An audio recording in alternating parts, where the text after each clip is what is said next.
Hello ClickChauffeur drivers. In today's tutorial, I'll show you how to manage a new booking on your ClickChauffeur platform. Efficiently managing your bookings ensures a smooth experience for both you and your clients.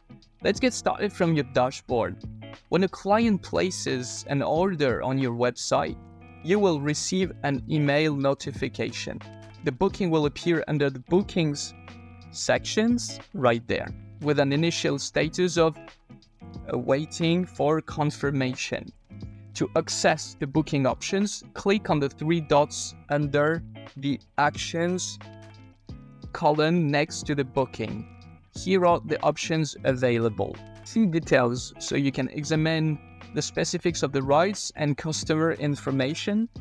Confirm so you can accept the booking. Once confirmed, the client receives a notification stating that their booking is validated. Cancel, decline the booking. For example, if you're unavailable, you can include a message to inform the client of the cancellation reason.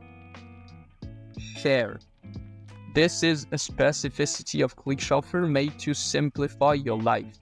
You can delegate the right to a colleague or an employee. This will help you to build your reputation and your earnings at the same time. And delete. Erase the booking from the system. And that's it. You've learned how to manage a new booking on the ClickChauffeur module, ensuring a smooth experience and process for you and your clients. Remember, efficiently handling bookings can greatly enhance your client's experience. Thanks for watching and see you in the next video. Oh, and keep your bookings organized and your clients satisfied.